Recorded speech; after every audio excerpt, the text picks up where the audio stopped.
Hello, welcome to Underlords Universe, where we chit-chat about all kinds of stuff related to hard rock, heavy metal, sci-fi, horror, etc. Just the stuff that we like and are into, and the stuff that inspires us to make our own creations. More on that maybe at the very end of this. If you like what you see here today, that'd be really cool if you subscribe to our channel. Love that. This is part 2 of a discussion on Rush's discography. Part 1 I will link below, and the part 1 dealt with the first 6 Rush albums. This one deals with the second 6 Rush albums, which would be in order. Josh, they are Waves, Moving Pictures, Signals, Grace Under Pressure, Power Windows, and Hold Your Fire. And the way we do this, we're a little different than maybe some other folks out there. We have a little rating system. We try to quantify the unquantifiable, and we rate each song on an album on a 5-point scale, divide the total by the total number of points to get a percentage. And that gives us a little bit of a surprise even to ourselves in terms of how we end up rating these things. So we also like to do this without focusing on every single nuance and every single song on an album. So we try to hit highs and lows, and we'll take the albums in chronological order, and at the very end then we'll disclose our rankings. So who wants to start us off with Permanent Waves? I think, John, you started us off last time, correct? Yeah, I did. And you have the wonderful backdrops, so I think you're kind of stepping up to the plate there. And you should kind of give us your initial thoughts on Permanent Waves, and maybe some highs and lows, and your overall assessment. So I'll start off by saying that this is my Desert Island Rush album. So if I had to pick a Rush album and this was the only one I could ever listen to again, it would probably be this. Yes. And it's you talked a second ago about how we do our rating system. So it's not necessarily going to, when we rate on a song by song basis, going to be my top album this time. But as far as my personal preferences, it is. And I will also add that Free Will would be probably my Desert Island song. I absolutely love that song. And I'll even go one step farther than that. The 1-minute breakdown in the middle of that song might be my favorite 60 seconds of music, period. Oh, it's and I'm throwing Beethoven in there. I'm throwing in Miles Davis. I'm throwing in everything. That minute where Geddy just kicks off on that, with that bass lick, and they all three seem to kind of be going in their own direction, doing their own jam, and it somehow just all magically works together. Oh, and when it all kind of dovetails back into that, right? Oh, it's just, yes, it's magic. It is. Well, and then live, of course, everybody goes absolutely crazy at that point in time because they've built us up so much.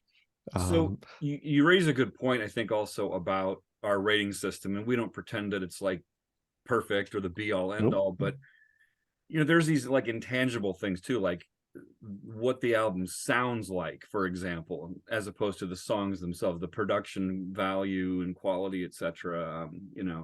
So there's kind of those intangible elements that might make somebody think differently about an album. But so Free Will is kind of like your go. It's just that jam, the lyrics to that song, the sound of that record. I think that's the one where Alex you could really see him getting into the that big white Gibson 335 or 355, excuse me.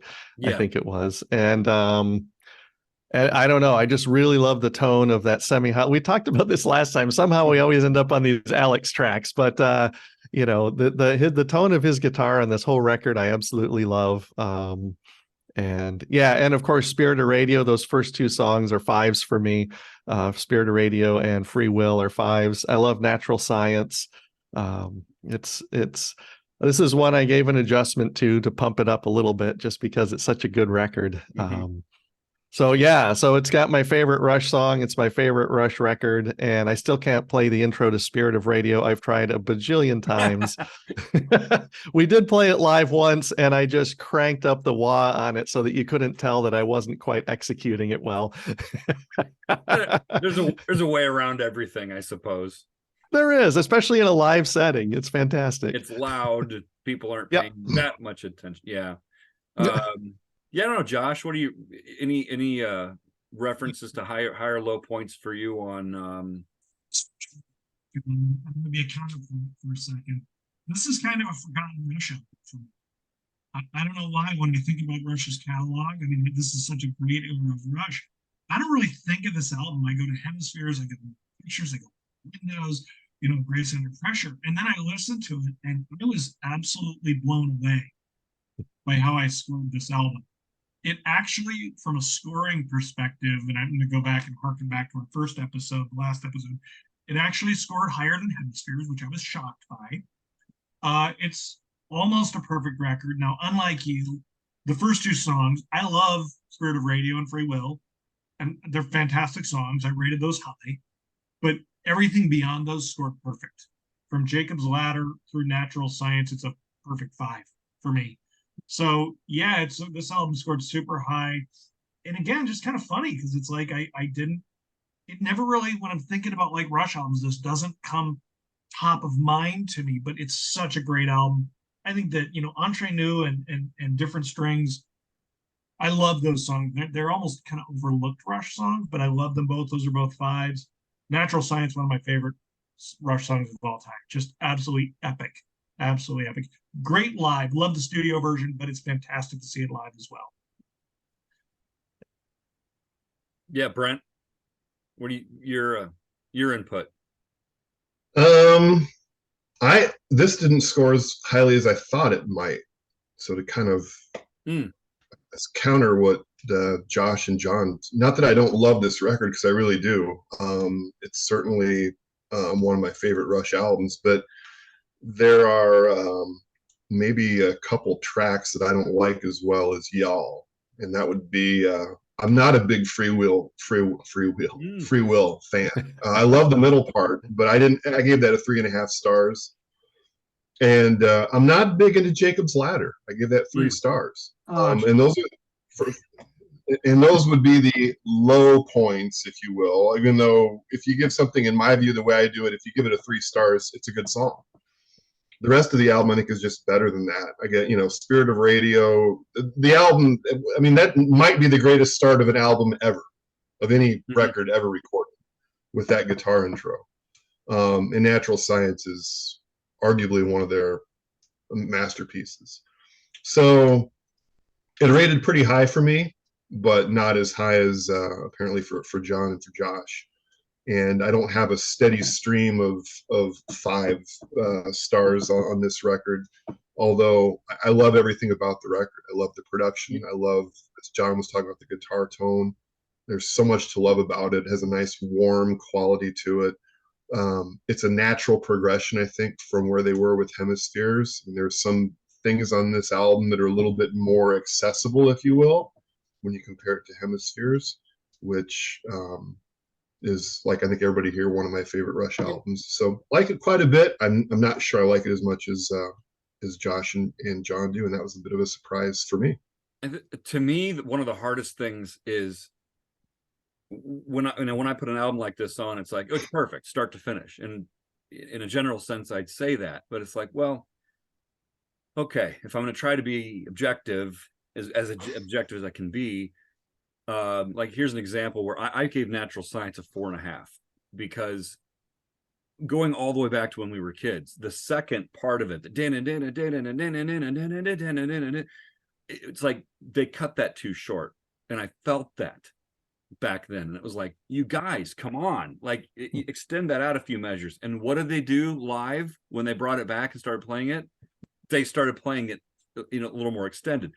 So sometimes it's like splitting hairs, it's being nitpicky, but it's really hard when an album is that good, and it's like, well, I'm going to take into consideration that little nuance, and it's like, well, but for that reason I'm going to give Natural Science a 4.5 rather than a 5. But it's like, you know, those are the decisions one has to make. These are tough decisions, folks. Listener's prerogative. And I'm sure we've all done the same thing. There might be one part of a song, you know, maybe that breakdown part in Free Will probably for me saved that song from being a 3 stars and bumped it up to 3.5. That is the greatest part of the song. There's no doubt about it. I agree completely with you. Yeah. It's brilliant.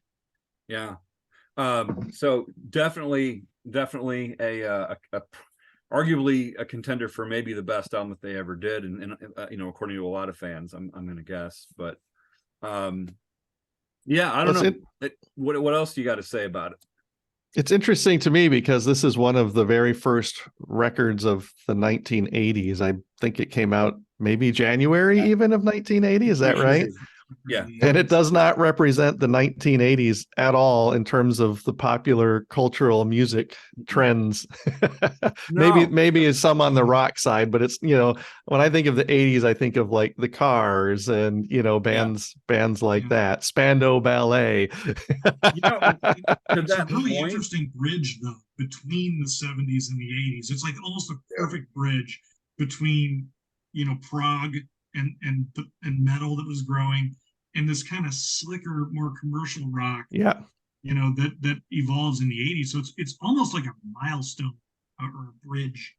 That's a really interesting observation. I never even thought about it like that, but you're right. It doesn't quite sound like an 80s record, and it doesn't quite sound like a 70s record. It is like a bridge album. Yeah. And for that reason alone, it's unique. And I feel like they also got some, like, they kind of focused on the song a little bit more in terms of like, can we tighten this down a little bit and maybe get ourselves on the radio now and again? Seemed to be on their mind to some extent, but without necessarily sacrificing musicianship and musical sensibilities. Yeah, absolutely. They still sound like themselves. Yeah. It's interesting, a band that can go through so many changes and still sound like themselves. Yeah. That's really pretty remarkable. So cool. Any other last thoughts, or should we move along to moving pictures? By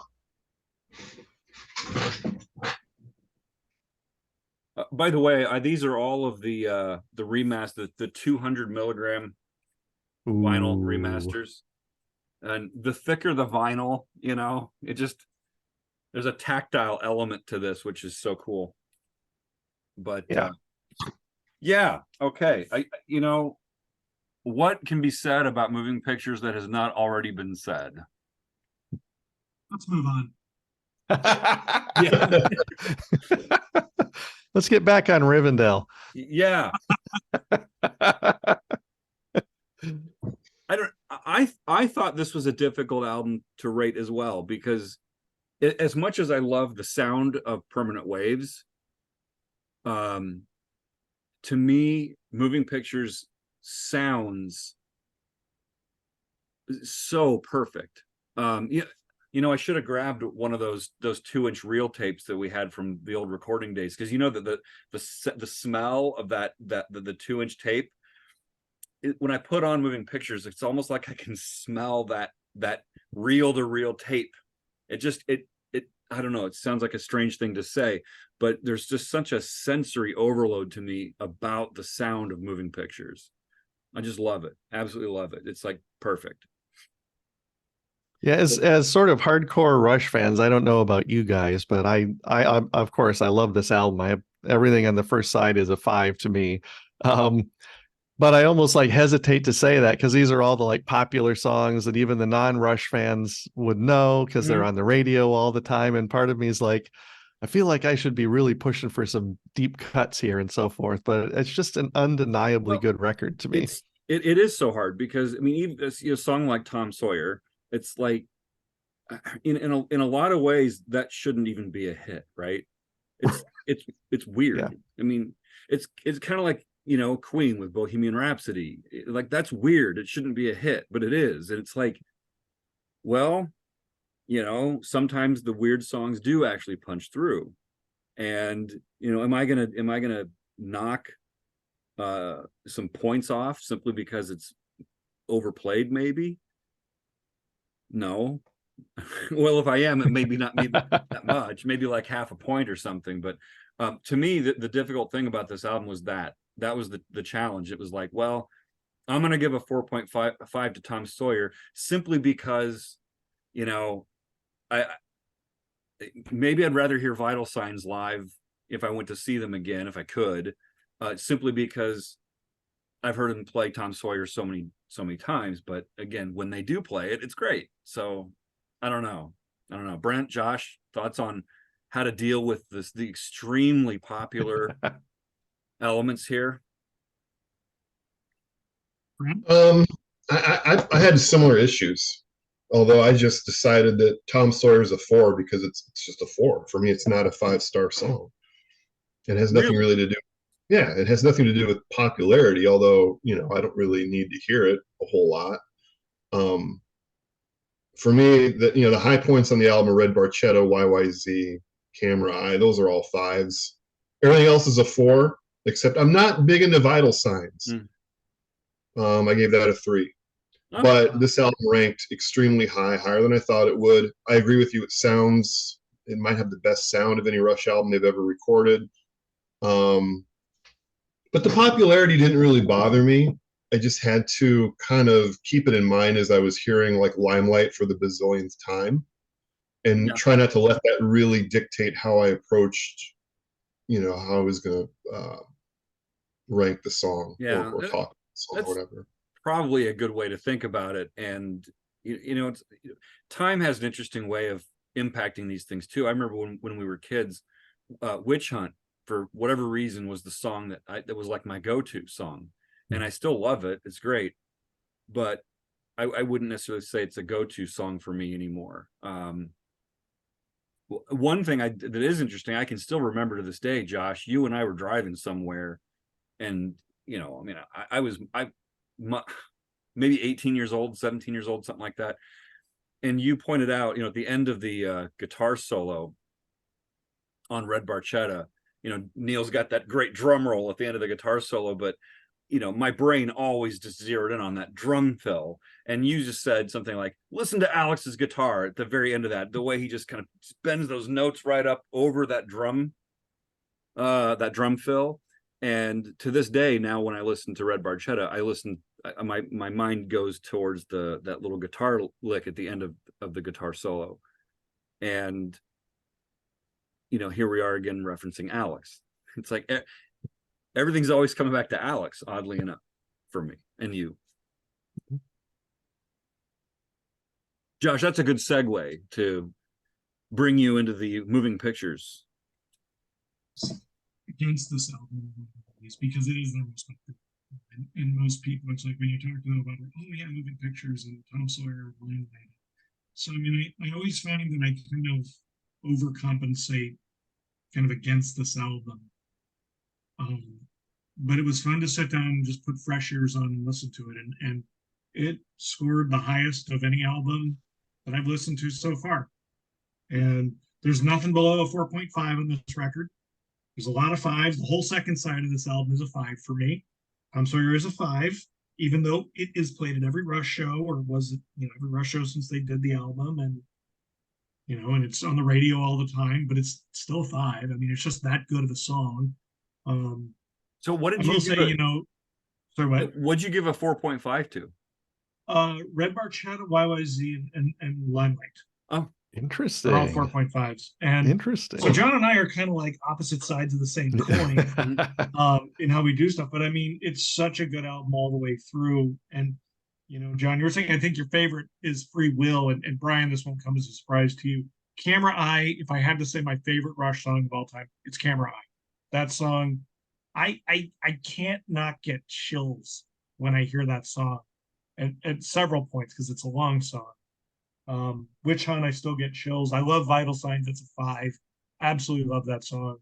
So yeah, I kind of went into it saying, I think I've looked at this album in the past and just said, yeah, I'm gonna look at some of their other stuff because everybody talks about this album. But just going into it completely objectively and fresh, it's their highest scoring album. I love it.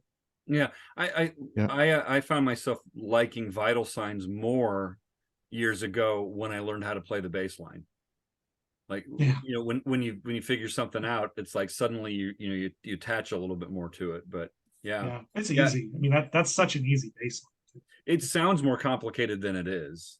Yeah, it's really not that complicated, but No. but it's a great baseline. And but yeah, I mean, all of these albums score really, really, really, really close. Yeah. Although I have a feeling, Yeah. I have a feeling. I'm not going to I name hear a names. segue coming. I have a feeling that somebody on this list may not necessarily look at signals too highly. But I don't know. I could be surprised. I could be surprised. But the next album up here is Signals, unless anybody wanted to throw in another thought or two about moving pictures. No, I think we all think. All right. I think Right, I think- right. We all agree Signals are not Signals, but Moving Pictures is a great record. Oh yeah. Well, I and think all maybe these are more great 80s. records. Maybe, you know, we were talking about how the last one wasn't real 80s. This one definitely, when I think of Tom Sawyer, when I hear it, that says 80s to me with that synthesizer at the beginning. And Definitely early 80s. yeah, definitely early 80s. Yeah. And you know, I don't know about you guys, but this is sort of where I probably honestly jumped on the bandwagon, was Moving Pictures. It was really big in the very early 80s when I was in middle school, and it was just sort of the thing where it just didn't sound like anything else on the radio. And so it kind of caught my attention. Well, and some early 80s productions and albums have really, really cheesy keyboard and synth sounds that have not aged very well, but I don't think that's a problem with this record. No. I think that the tones and the textures on the record are perfect, and Now, they're never going to be anything other than that. Brent, Yeah. are you saying that as far as Moving Pictures and Signals, or No. okay? 'Cause to me, There's a me, segue. the keyboard, to me, the keyboards on Signals don't sound fundamentally that different. They don't. I just like the songs on Moving I don't- Pictures I a don't lot better. think the keyboard sounds on Signals are cheesy at all. Mm-mm. I think Didn't it's say that. I No, think I it's just a good record. well. Yeah, Well, well, let's talk about Signals. yeah, We're all- Segue into that. Yeah. yeah, Brent. Right. Might as well start with you. Do you want to start with low points then, or do you want to start with high Well, points? no, I prefer to start with the high points. Yeah, when I rate, that's good for you. Good for you. Be positive. when I rated Signals this time, because we did this many years ago, and this album scored now better than it did the last time I did it, which was probably 10 or 15 years ago, with a slightly different system. But for me, the Analog Kid is one of the greatest Rush songs of all time. Digital Man is great. Those are easily for me the two standout tracks on the record. I'm not a huge fan of Losing It at all. I gave that a 2.5 stars. Oh, Everything else on and Subdivisions, I'm not a big Subdivisions fan. I'm sorry. I'm just not. I don't think that song's that great. I don't like it. That said, I gave it a 3 stars. So it's I shouldn't say I don't like it. I just don't like it as much as some of the other stuff that they've done. I give The Weapon 3.5 stars. So that would probably be another song that's kind of up there towards the top of the songs on the record for me. The production's decent. I just don't think the songs are there. And this is kind of where they're starting to delve really deep into the keyboards, which is fine if the songs are really good. And I'm sure we'll get deeper into the weeds on that as we get further into the catalog. But so as I rated the record and kind of put some fresh ears on it and gave everything a chance, it rated higher than it did before, but it doesn't come close to the previous 2 records we discussed. I just don't think the songs are there. I'm curious, have since you mentioned having rated it once years ago with a slightly different system, have any of the songs either grown on you in some ways, or some songs kind of shrunk in in your mind? Has that changed at all? Not really, although I think I was less harsh on Losing It and Countdown. I think when I did it before, I was brutal with those 2 songs, which probably cut the score down quite a bit. I'm just not a big fan of those tracks. I wanted to like New Old Man. I wanted to like that more, but I can't give that any more than just a few stars. I just don't think I think it's a rather pedestrian track. So I wanted to, but I just couldn't. I agree. To me, New World Man is probably the lowest point on the album for me. I still gave it a 3. I think it's a fine song. I have nothing against it. I just think that there's better stuff out there. I gave Losing It a 4. I think in the right frame of mind, Losing It is a 5 for me, but sometimes I have to kind of be in the right frame of mind for it. Which is why I gave it a 4. And I don't care what you guys say. I love Subdivisions. I'll always love Subdivisions. That's one of those songs where I don't care how many times they play it.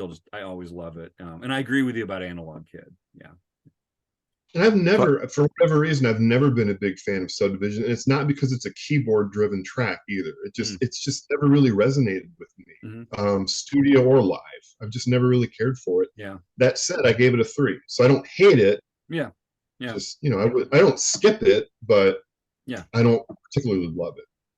I think I split the difference between you guys because I like Subdivisions. That's high on my list. I remember that video where they're playing Tempest. I mean, it is now we're really 80s. And that kid, I was like, that's me. That's like the kid living out in the suburbs and sort of that endless sprawl that is sprawled even farther. So I gave that one, that's a 5 for me. And I also really liked seeing that one live.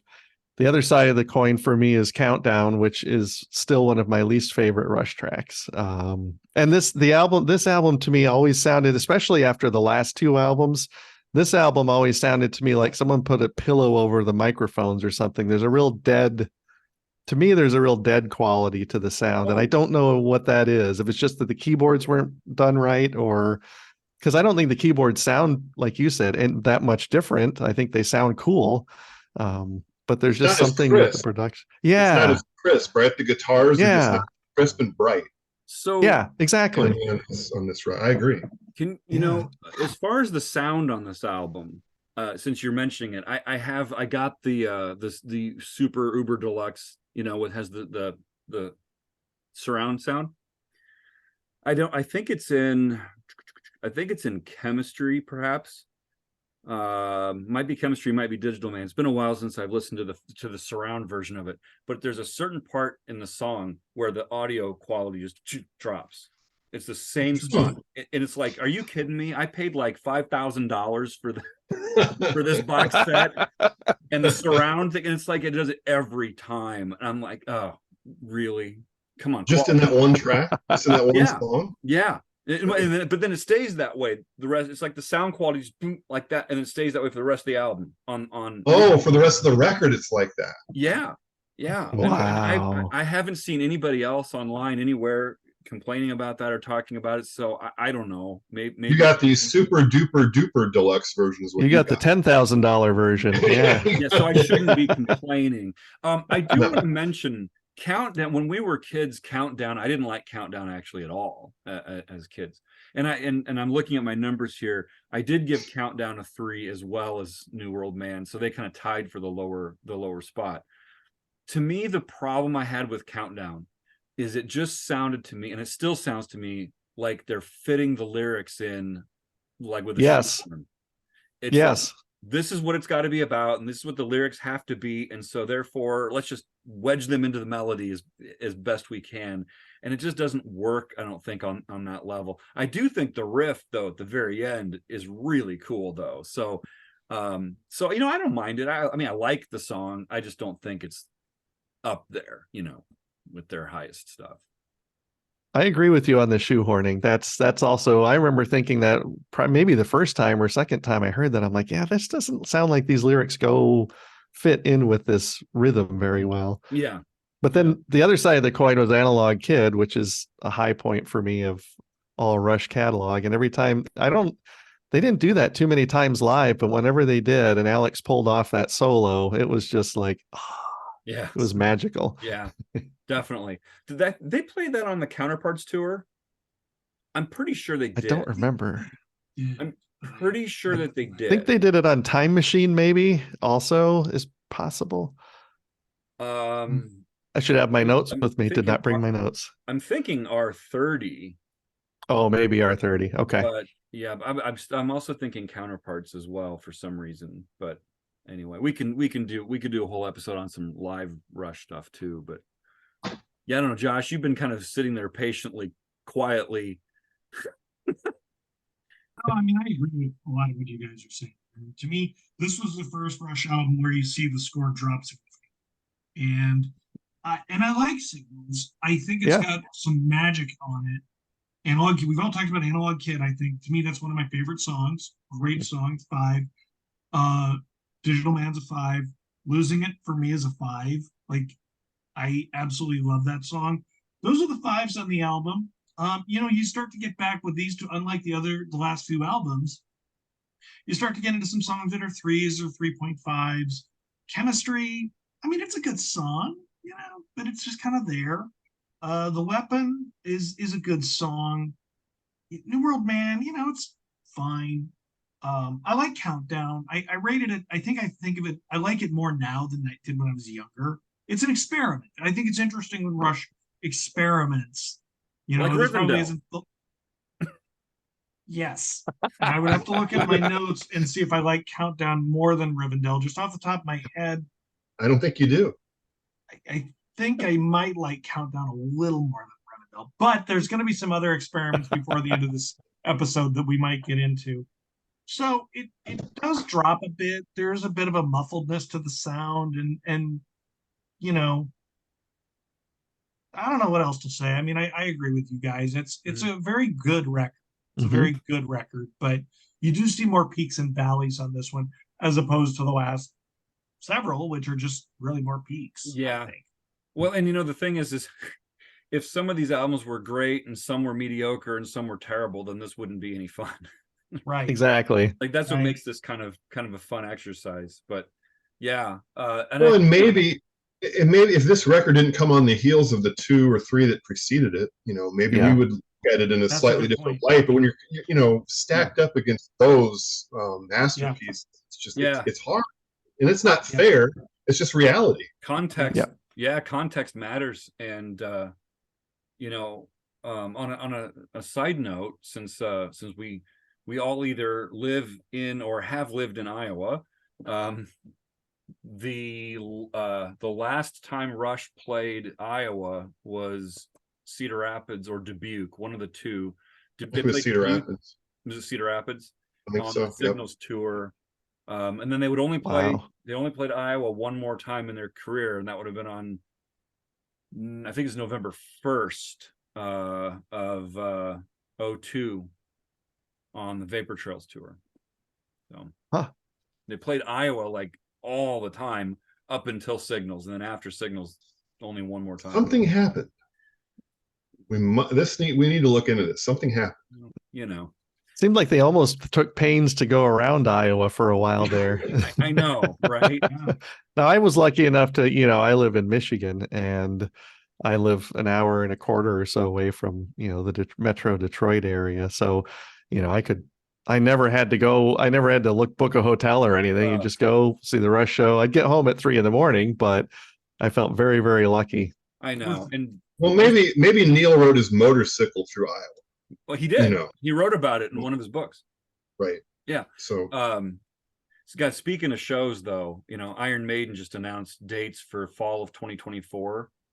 They go on sale this week, and the 2 shows that I could get, either Chicago or Minneapolis, they're right in the middle of the work week, and it's like I don't know if I'm gonna be able to make this, and that's just heartbreaking. But this is not an Iron Maiden video, so more on that later. More on that later. John, now I'm gonna put the back cover of Grace Under Pressure up for a reason. You don't have the actual picture, do you? No, I don't. But I do know. Yeah. But that's. I know why you're doing that. Yeah. This is if you're willing to share, this would really flesh out like total Rush fandom, kind of the mindset of those of us that are really big Rush fans. So the back cover is a somewhat famous, very famous photographer named Yosef Karsh took that, and we really liked it a lot. And so Josh's brother Joel and our mutual friend Brad decided that we were going to duplicate that picture. I'll see if I can dig that up and I'll maybe bring it next time and share it. Okay. So we convinced my father to take a picture of us. And so I remember I needed a backdrop and I'm like, it's in black and white. Doesn't matter what color it is. So I took curtains down out of the living room and like threw them over the top of my desk so that we had a background and we all just scrunched in really tight. I think we did pretty well. I'm kind of impressed with it. My hair was kind of short and it was already receding a bit. So I was sort of the Neil character. Brad had a perm. So he became the Alex character and Joel was the Getty character because he had more of the raccoon hat style hair that was popular back then. And Somebody had his perm. Yes. I think Joel also had a perm. Yep. And of course, this album, Grace Under Pressure, it's kind of a dark horse album, at least when I rated it. And when we go through the rankings on this ended up higher than I expected. And first of all, I love, the back cover's fine, but I love that artwork on the front. Yeah. It's just so provocative. It just makes me, I have a poster of that up at work and people always are like, what is that? But I love it very much. It's Grace Under Pressure. Exactly. To me, it invokes the coldness of the album. Yeah. The cover really, really matches with the cold of the music. Yeah. And you're right. Sonically, it just has a like a chilling feel to it. Yeah, it's brittle. Yeah. It's cool. Yeah, very much. Yes. Yeah. It's like the world is really scary right now. And a lot of people are going through a lot of things. And we see that. And that sort of gets reflected in this record, I think. So for me, this album is absolutely consistent straight through. Like, yep. This was one of the hardest to rate. So I'm just going to say, if I'm forced to pick one song that is the standout track, it's Between the Wheels. Yeah. Like if I was told I could only listen to one song on this album ever again, it would be Between the Wheels. And on that score, I would also say I think some of the live versions actually exceed the studio version of it. But yeah, we can do more on something on live stuff again later. But yeah, Between the Wheels, the whole album is just an experience. And I know it gets a little bit of a bad rap because Peter Henderson, how much did he actually contribute to the production? And they're kind of left on their own. And I don't care. At the end of the day, Yeah. Brent, looks like you wanted to get this rated higher than I thought it was going to rate for me. The only track I really don't care much for is the Body Electric. So Josh, we are going to what about it doesn't I don't know. I can't really put a finger on it. It just doesn't do, and it's not that I gave it a horrible rating. It's just it rated the worst song on the record. It's funny you say that, because even though I don't have vanity plates on my car, I did consider at one point getting 1001 SOS as my my license plate. That's probably one of the reasons why I don't like it so much, is I don't really care too much for the chorus. But we talked earlier about Are you telling us you're just not into binary code? It's just not your. Well, I don't understand it. Okay? but this goes to what one of us said earlier about when there might be a part of the song that you don't like as much. Like, I'm going to regress and go back to Signals for a minute. If Digital Man had a better chorus, I'd give it 5 stars. I love the verses. The choruses is kind of mediocre for me. So I think that's probably one of the reasons why I don't care as much for the Body Electric. I do really like Between the Wheels, and when I rated this album years ago, I didn't give Between the Wheels as good a rating as I do now. And partly because it is such a great song live. I think it is even better live because it's a bit beefier and heavier and girthier live. If I had to pick one track from this record, it would be Kid Gloves, Then, Now, Forever. I adore Kid Gloves. That's my favorite track on the record by far. Well, I'm sorry, Josh, say that one more time.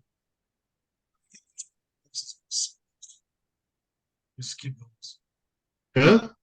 Yeah, and it's also in 7, which is weird. The time signature on it's in 7, if I'm counting it correctly. In Kid Gloves. Yeah, I'm thinking it in my head. Ding, ding, ding, ding, ding, ding. Well, what's great, there's a think part it's when in they're 7. playing the solo and I think they're in 7, and then somehow they jump into 4, and 4, it just right. gives it this really straightforward, and the solo follows along with that, and it just sounds so cool. I think that's what Oh, the propels the bridge, solo. That the propels bridge the is so solo cool. because it goes into Yeah. that 4. Yeah. Yeah, right. Yeah, the bridge is so cool. I mean, everything about that song is just amazing. Yeah. I love it. The 5 songs. Mhm. 5. Yes. 5. Yep. 5. Okay, well, who has a low point? I mean, because to me, it's just so straight across. I think Body Red Electric. Lenses. Body Electric. Let me. Okay, so did anybody rate anything lower than a 4? Yes. Oh. Oh yeah. Okay, nothing rated lower than a 4 for me on this. So what's lower than a 4 for you guys? I did Really? Red Lenses. I gave a 3. That's just never been one of my favorites on that record. Mm-hmm. And there's also the controversy. What is it? What is Geddy saying at the very end as the fade happens? It sounds. Oh, that is annoying. I will. But this whole record, most everything I have is a 4 or a 5. For some reason, that one was a 3. Red Sector to A to me is an insanely powerful, super incredible, especially once we got older and realized sort of the references, to Geddy's parents' experiences. Mm-hmm. And that song was always great live because they'd always bust out the lasers and some creepy visuals, and it's really unsettling. But also there's that little bit of hope in it too, when with the rescue. And Between the Wheels also has a great guitar solo with a great release at the end that really moves that song along.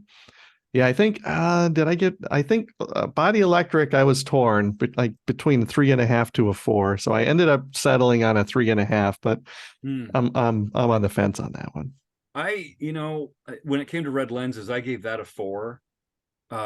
Because as I was listening to it again, I was thinking, yeah, it's really a 3. It's a 3.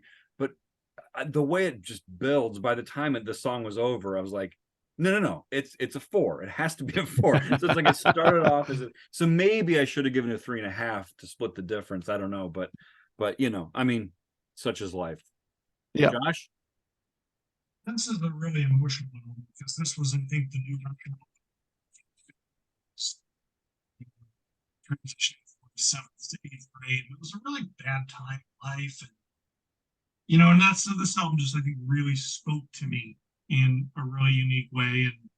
And while I was rating it, I mean, I was getting emotional listening to this record, and it scored very, very high. There aren't really any low points. It's just An Early Morning, honestly, is the low point of the album for me, and that's just because it's a good song. I gave it a 3.5. So everything else scored 4 or higher on this album. But there's just a real starkness to this record and a hopelessness. Unlike you guys, I gave Red Lenses a 4 and a 4.5 because it's a fun break. I mean, that song is so much fun. Mm-hmm. And I just found myself really grooving as I was listening to it. And it's just, I think it's actually a fantastic song. And I love the Body Electric, Kid Gloves, Between the Wheels. Just a really, we haven't talked about After Image yet, and that's yeah. I mean, just the the emotion in that song. So I don't know. This is a really powerful record for me. Rated a little. I knew it would rate well, but it rated a little higher than I thought it would. I love this record. This just absolutely fantastic. You mentioned After Image, and yeah. I think what's interesting, the thing I love most about, well, I shouldn't say most, because I love the song in its entirety, but Alex's guitar solo in After Image and in Red Sector A, 2 songs back to back, he's playing, it's like these chordal guitar solos. Yeah. And like right now I'm hearing it in my head, the solo for After Image, and it's perfect. It's not Oh, it's just shreddy, brilliant. but Brilliant. it's so melodic in its chordal phrasing, and it's like, man, you know, And what an he does such underrated player. and he does Yeah. such cool stuff with his chords. Very Mhm. unconventional, but undeniably Alex. You know, Yeah. like we refer to some stuff as like, you know, the hemisphere chord or this chord or that chord. I think that's kind of what you're talking about, right? It's Yeah. just he just has these brilliant moments where he Mhm. does stuff like that. It's just he's such a tasteful player. Yeah. And I just think he unfairly gets overshadowed by Geddy Yeah. and Neil. I mean, as great as they are, but Well, it's a record I really admire in this little stretch of time. There are obviously a lot of keyboards, and as a guitar player, trying to take up that same sort of sonic space is a real challenge. And I just absolutely admire how he did that on well, all of these records. He brought the emotion still, and he was able to work with the keyboards. you know, that's a great way to segue into Power Windows. Because on Yeah. the documentary Beyond the Lighted Stage, he talks about the keyboards filling up that mid-range space, and you know, where am I supposed to fit and all that kind of stuff. And to me, some of his guitar playing on these records and on Power Windows is some of his best stuff, because he's kind of forced into thinking differently Yeah. about what he's doing. Yeah. And you know, just as and also a nod to Geddy's bass playing. I mean, the bass player from oh gosh, what was it? I can't remember. In the documentary, he says, you know, one of my favorite bass players playing keyboards, it's not really my thing. And it's like, dude, are you hearing the bass lines on like Right? Marathon? And I Oh mean, my God. like Yeah. the bass lines on these albums are fantastic. Yeah. You know, whether it's Power Windows or you know, Hold Your Fire, the bass lines on like Turn the Page, it's like, Yeah. okay, whatever, dude. Marathon on this Oh record. That's a Yeah, great bass line. gosh. And the cool thing about a song like Marathon and the bass line is it's like the bass line in the first verse is it's not the same as the bass line in the second verse. They're two different bass lines that are with the same vocal melody over the top, and they're both equally cool. So I don't know, when bass players knock these albums, I don't know what they're talking about, but whatever. So anyway, so Power Windows, Josh, do you want to start us off on Power Windows? Yeah, you know, I always think of this as one of my favorite Rush albums. I think it's the perfect blend of their rock sound with keyboards. I mean, to me, this is a quintessential 80s album. And they hit the balance just perfectly on it. Um, I, I think it's one of Neil's best lyrical albums, also. Yes. Um, to me, if I had to say if I had to say one song that Neil wrote the lyrics for that is absolutely the best, Territories is my favorite Neil lyrics. Um, I will say the album didn't score quite as high as I thought it would. Mm. So, I mean, I just expected this to be a top 3 Rush album for me, and it doesn't look like it's going to be that. It scored high, didn't score as high as Grace Under Pressure, which I was really surprised about. But Interesting. it is, you know, a great album. I think that, you know, high points for me, you know, Grand Designs, again, great lyrics, just a really interesting song. Territories, Marathon, those are 3 fives for me. You know, Manhattan Project kind of brought the album down a little bit. I listening to it, I was kind of like, I just don't know if this is my favorite Rush song at all. So, Yeah. you know, it brought down a little bit, but overall, I mean, just a great record. I love this record. Great all the way through. You know, you mentioned the lyrics and like Territories. I Yeah. think that's a great example of a lyric that also needs to be read in addition to listened to. Yeah, For example, for sure. when the lyric says, in different circles we keep holding our ground, in different circles we keep spinning round and round. It's like, if you're not reading it, you don't notice the use of indifferent and Yeah. indifferent. And that's what I think where Neil's genius really pops Yeah. through. I agree with that. Grand Designs is spine tingling. That's A 5. It's absolutely a 5. I think Mystic Rhythms is I love it. a 5. I don't think Yep. Mystic Rhythms comes across as well live, but again, I digress. Yeah. But Mystic Rhythms, the studio version of it is a 5. I absolutely adore Middletown Dreams. I mean, this whole album to me, marathon. You just have to say the word, and there you go. You know what I will say is, as much as I really like the Big Money, I only gave it 3.5 stars. Wow. I think it's a really, really solid song, and there's a lot to love about it. But to me, the Big Money, it's like it starts the album just fine, but then it just goes up from there. To me, everything else on the album overshadows the Big Money. So to me, the Big Money is the low point on the record. Wow. The setup song. Interesting. Yeah. I think I'm really, really happy what you said, Josh, about the lyrics, because that's the thing when I was listening to this record that I noticed the most. And I jotted down little snippets of it, like trust is just as rare as devotion. Forgive us our cynical thoughts. That's pretty great.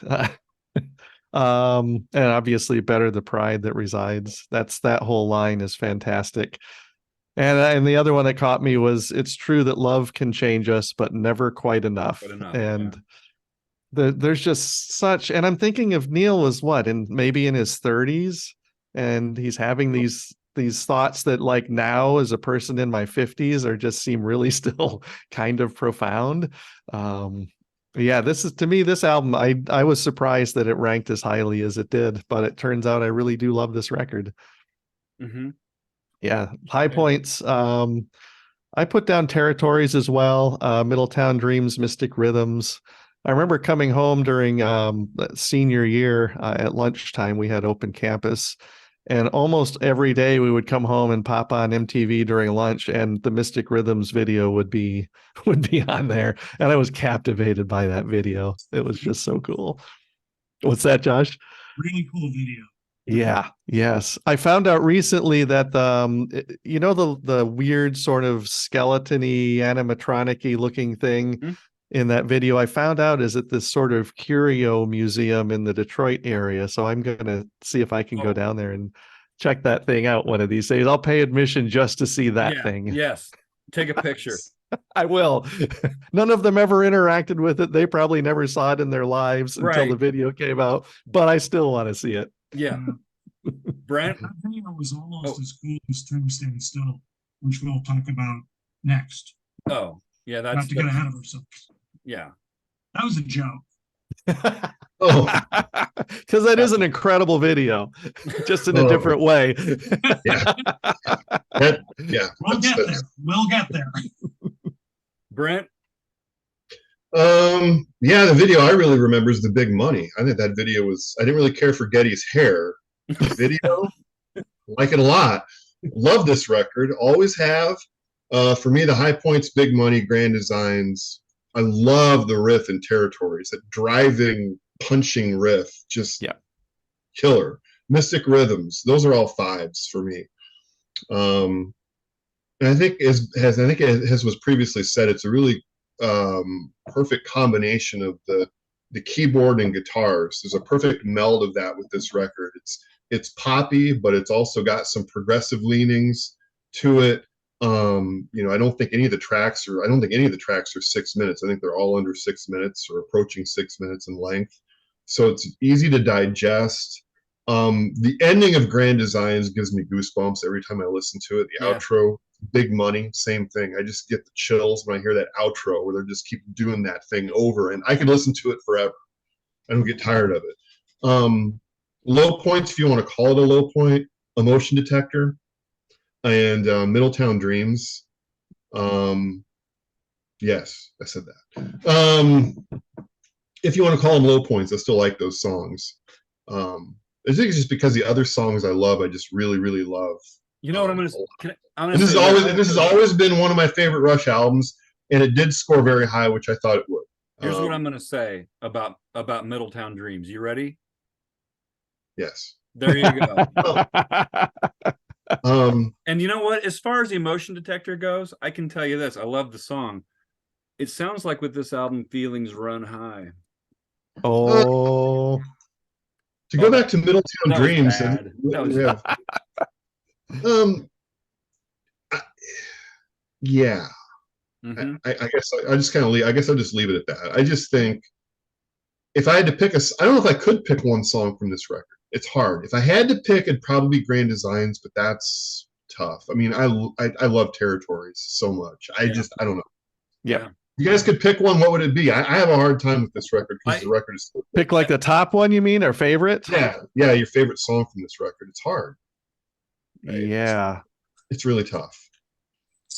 Like if I had to like pick one album and all the rest would go away and I could never hear it again, that would be you. See, Mystic tough. Rhythms, maybe. That's cool. That's a good choice. Yeah, I do Good like choice. Middletown. I love Territories. Those are fives for me. Yeah, that's a tough one. If somebody gave me that choice, I think I might punch them, grab the album, and run off to a desert. That's the Fair. right answer. That's the Fair. right answer. There you go. Yeah. Cool.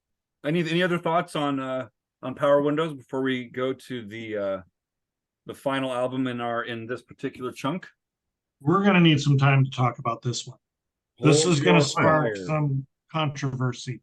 This is gonna Well, I spark don't some know. discussion. I have no control over where those dots appear. Yeah. They're all like right behind you, but I they don't know. Yeah, you covered all of them up. yeah. Yeah, this I think there's gonna be some fireworks here for this, but who wants to start? I think Josh should start with this one. I agree. Josh has feelings, I can tell. You Yeah, I know, think he needs to this was start. this was the hardest album for me to rate. I was listening to it. I was driving in the car with my wife and I was having her write down my scores. And I just kept saying, damn it. I'm frustrated. I'm frustrated by this album. Because I think there's so much potential in this record. And I think the song there's some really great songs. This album's is I think the first album to score under a 4 since their early albums. For me, it did not score well. And yet I love it. It's really hard. And I know I'm gonna get attacked for this. To me, a lot of it comes down to production. This album doesn't sound good. And I think there were some production choices made with it. It sounds very soggy. It's like a washcloth that's full of milk that, you're like wringing it out, milk and maybe syrup of some kind. And that's how I describe the sound of this record. And I just, I really struggled. It had only 1 5 on it. What? It had Time Yeah. Stand Still. Yeah, right. their best video, not Yes. their best song. One more Okay, 5 than I had on mine. Can I ask what's the only 5? What did you give a 5 to? Mission's a 5. Okay. All right. I'm making note of that because we're gonna fight. We'll fight. We'll fight. Okay. But there's other songs that maybe could have been a 5. It just, I don't know. And Brian, I know you're gonna jump on me for this, but there's something about the guitar tone in this album. I know you're gonna say it's just like the guitar tone in this album. It's just like the guitar tone in this album. Because we've already talked a little bit about this. We've talked about this a little bit. We might have already fought, actually. But it's a very weak sounding album to me. And I will say, this is the first tour I saw. Drove to Peoria, Illinois, because we're not in Michigan where they come every time. I had to drive to Peoria, Illinois to see them. Absolutely fantastic show. Terrible seats. But the first time you see Rush, you are in for a treat. And I mean, I'll just say I just really struggled because it's like I want to rate this higher. And there are songs on here that I want to rate higher, but they just didn't sound good to me. And it sounded dated. And it wasn't that perfect blend like you saw in Power Windows. And there's a song in here I actually rated a 2. Oh dear. Taishan, I do not like Taishan. I did not like that song. And you know what? I will say it. I do like Rivendell more than Taishan. Anyone who have talk in more depth about that, we can do that. But that's just where I'm at, man. This was a tough album. I came away. But I also see the potential of it. And there is something really nostalgic about this record for me. And yeah, it's a tough one to rate. It's tough. You know, stuff. I got a lot of things to say about that, but I fear if I get into it, I'll end up, you know, stepping on John and Brent. So I'm gonna let those guys. I gotta cool down here a little bit first. I come at it sort of from similar to Josh. I had a hard time rating it, but I had a hard time rating it fairly because I really like this record and I can't explain why in light of all the other stuff. And I know it's kind of weird in this grand scheme of things. I know that the band themselves are not, you know, as huge of fans as they are, maybe feel like they went too far with keyboards and needed to kind of walk that back a little bit. But I gave this the extra point adjustment because I like this record so much. And it's such an odd thing to say because I really liked Second Nature a lot. That's a good song. Just the lyrics, more good lyrics in that song. Yeah. Mission, I really also loved Mission. And Time Stand Still for me is a 5. Lyrically, that song just tugs at me every single time, tugs at my heart. The whole part about, you know, children growing up, old friends growing older, sort of this sort of call to or this desire to sort of stop things where they are now and just appreciate them and enjoy them and not let them go past you.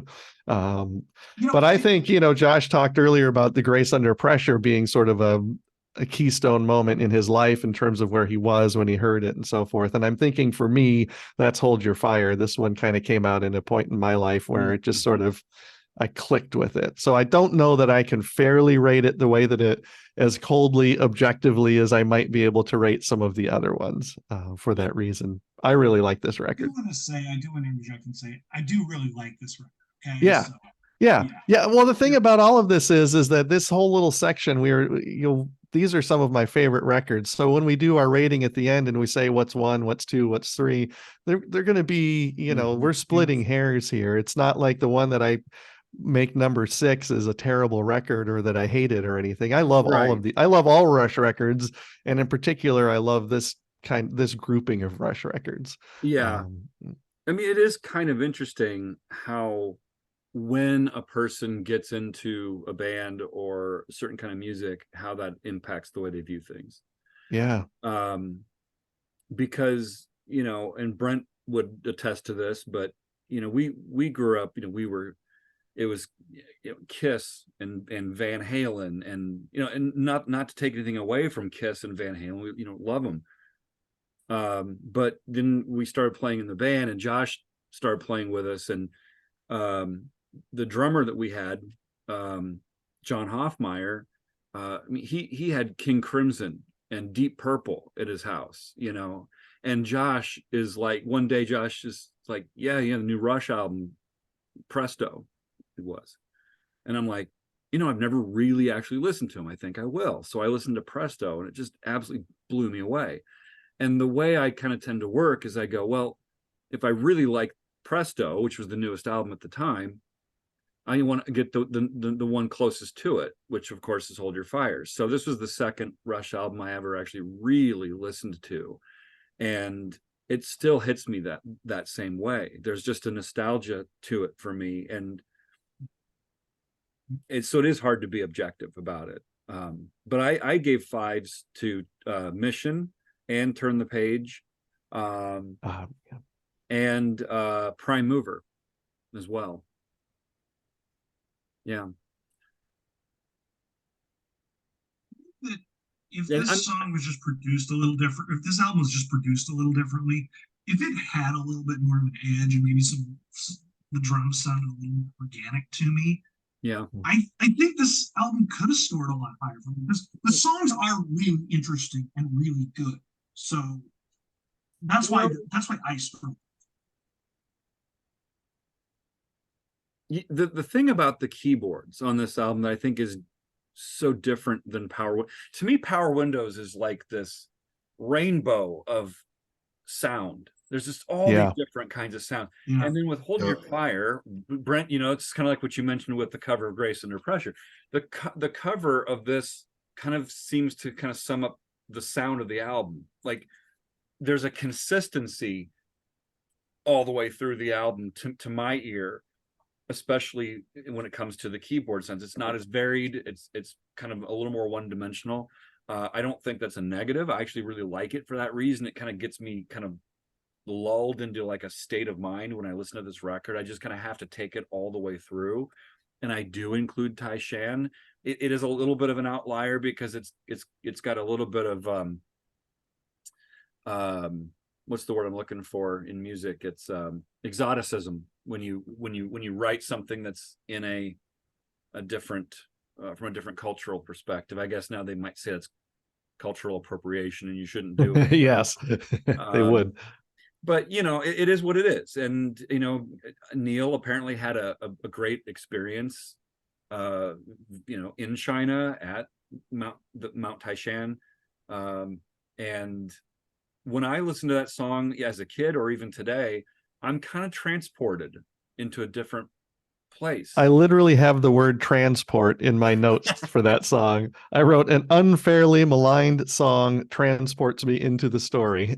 Yes. That's what happens when I listen to Rivendell. I'm transported to Rivendell. You're right. Really? Uh-huh. Mm-hmm. Yeah. Oh, Brent, you've been kind of, just quietly taking this all in. I'm sure you have strong opinions yourself. Well, okay. So at this point, 1987, Kiss was doing Crazy Nights with a keyboard saturated record. Rush does Hold Your Fire with a keyboard saturated record. And I'm not anti-keyboards. I mean, I love keyboards when they're good.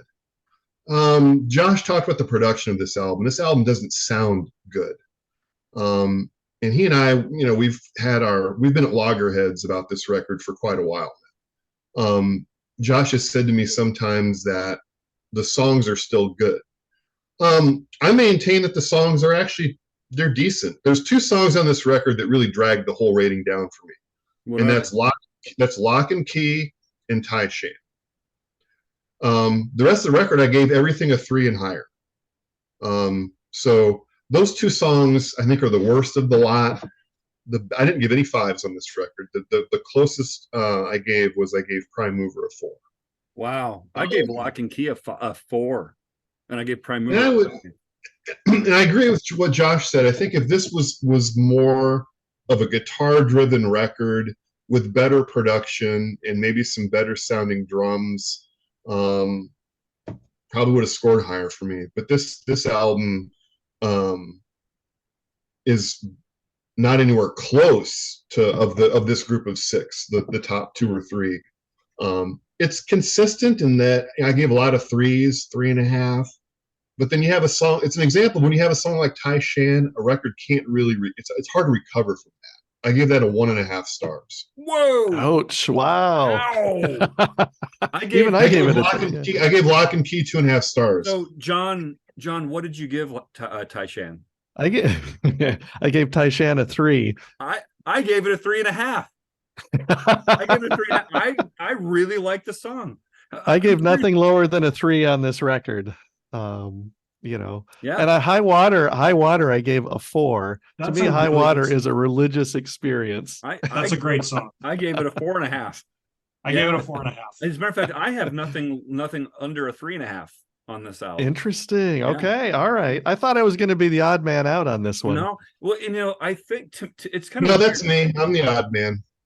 I know, Brent. You and Josh actually sound a little bit more aligned on this one, which I did not expect. Well, I had a big argument about this, and I think the argument was, I think this is a really good album, minus production. Mm-hmm. If it were produced differently, this would be a great record. If Brent, I don't want to speak for you, but what I was getting from you in our previous discussion was, it's just not that good of a record. Well, I don't think that it is. I say that I'm going to qualify that statement because when I go through this exercise, basically what my approach is, if I give a song a 3, it's okay. It's a decent song. Anything below that, there are things about it that I don't particularly like. So I start taking away. Mm-hmm. So most of this record is 3. I have one that's 3.5. I have one that's 4. But it's a disappointment. It's a disappointment. It's like, again, I don't. this and Crazy Nights to me are like companion records. You know, it's like those records. This record would be better if it just was produced better. I have disagreed with Josh when he says, "Well, the songs are there." Yes and no. Tai Shan, I can't. So I'm having a hard time articulating that, if that makes any sense. well, you know, I think we would never do this, but can we actually just say the number, like the aggregate score for this album that we all came up with? Sure. I'm just dying to know. Yeah. So Brian, what was the score you gave this album? You want the percent or the average star? The average star. The average. So okay, I gave it 42 points, 4.2, and as a percentage, that's 84%. So it ended up at a 4.2. Oh, it's a 4-star album to me. Yeah. Okay. Oh, see, I'm way behind that. John, what was your number for this album? So I don't have the average. I guess there's 10 songs, and my final score with my 1 point bonus adjustment was 81. So I'm kind of up there with you. I think that'd be a 4.1 as well. Yeah, I would say so too. Yeah. Yep. If percentage wise, it would be. Mm-hmm. Brent. 59%, 2.5. So what was the? Which 2.5 stars. How many stars? 2.5. Yeah. See, Wow. for me, it came out to a 3.85. Okay. So I mean, so I do think I definitely like this record more than you. Yeah. Right. But some of it sounds like some of your concerns about it they're similar. It's just a matter of degrees. Sounds like, perhaps. Yeah. I think, you know, even though this album was produced by Peter Collins and then Rupert Hine does the next one, Presto, to me it always sounded like this album, if you just pulled back the keyboards, it would be almost Presto-ish in terms of the guitar tones, and there's a little bit more punch in the guitar and a little more, you know, in the bass on Presto. But it to me, it's like I can hear the transition. It's like you have all this keyboard stuff on Power Windows. They start to kind of get a little more one-dimensional with it. And then by Presto, they're pulling it back.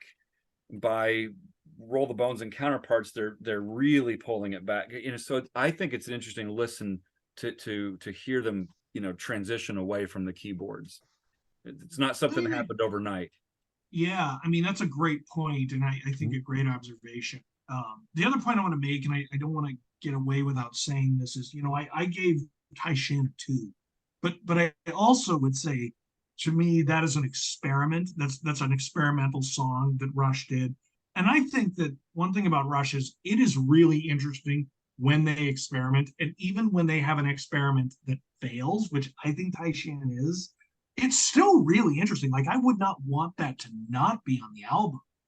I love that it's on the album, you know, to be able to say, wow, that just didn't work for me.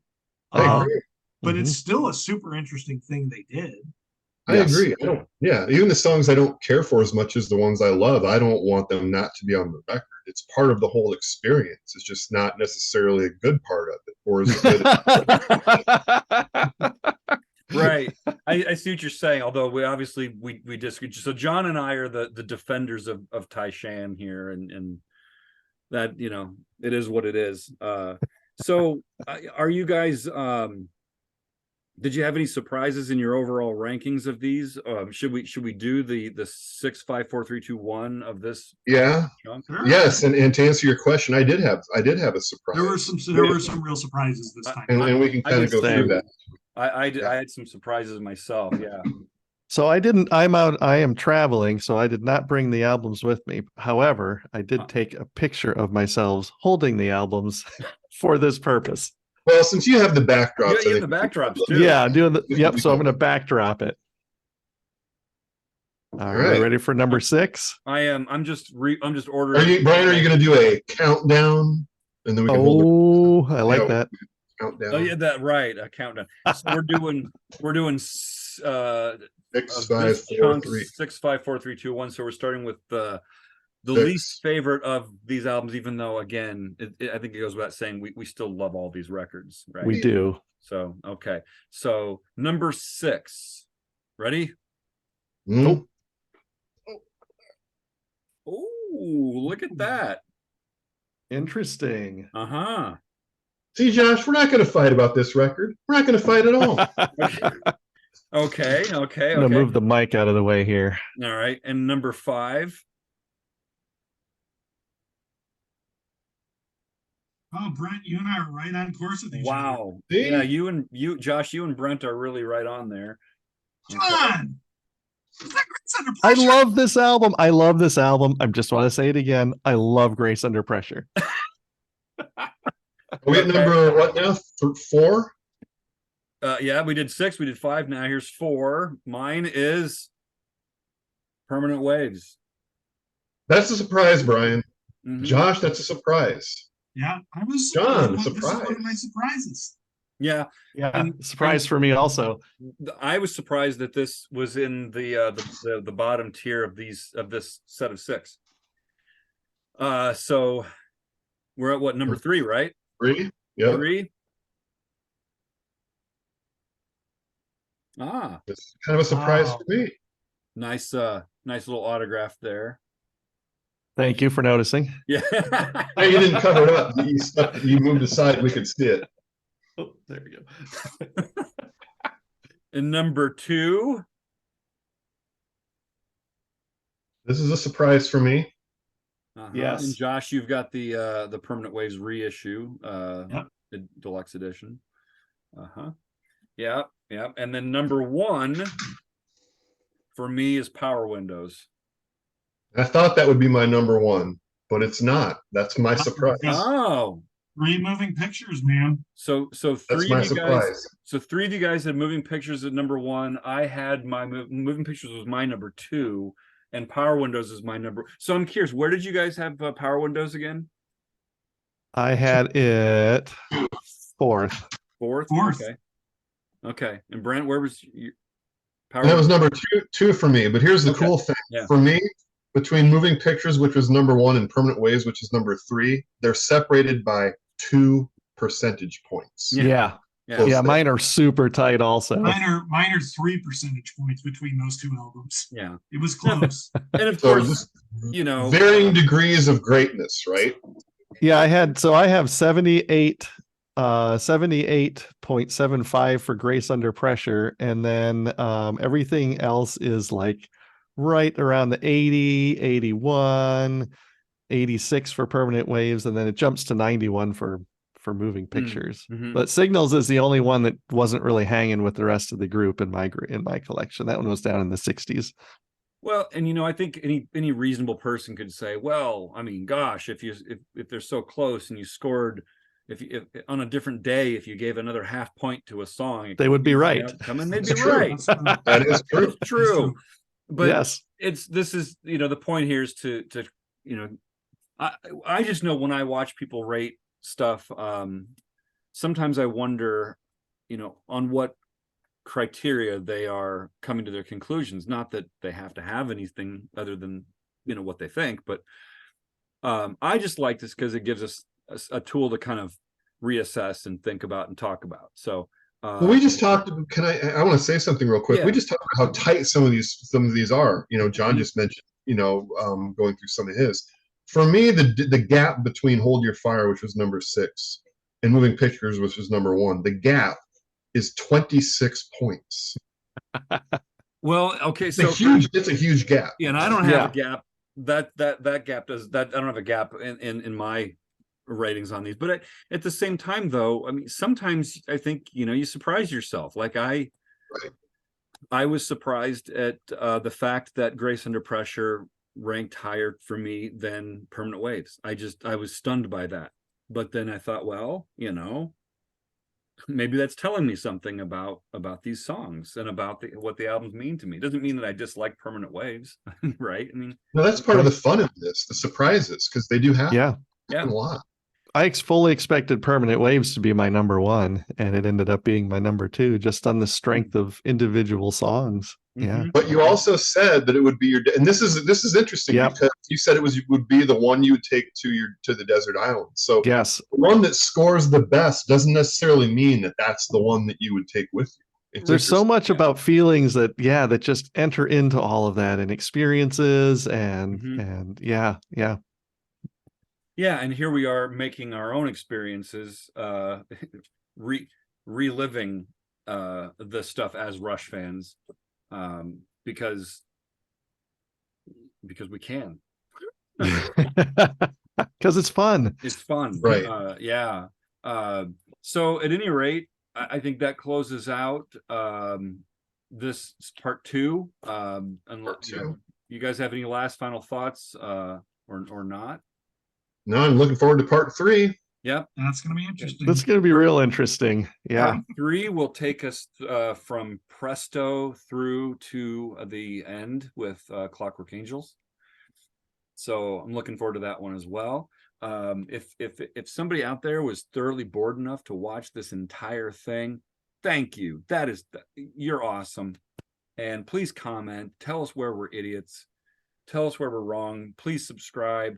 And if you're really, really interested, we've got an in-house author who writes fantastic fiction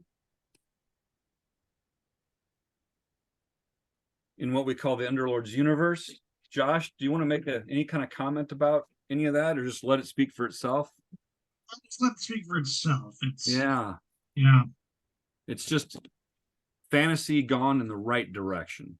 That's what weird pulpiness. Weird pulpies, yeah. And we also write and record some of our own music. I'll put a link to Bandcamp. We were grateful to have Prague wizard Derek Sherinian add some keyboards to a couple of our tracks. That's available on Bandcamp right now. We do have some stuff on Spotify as well. That Derek stuff is not yet on Spotify, but we'll see what the future holds for that. So yeah, we'll put some links to that stuff too if anybody's interested. And yeah, subscribe, comment, and look, if you like what you see, check out part 3. We're gonna figure out our schedules to get that going here at some point. So any other thoughts, guys, before we sign off? Been fun. Okay. Then we are done today. Goodbye.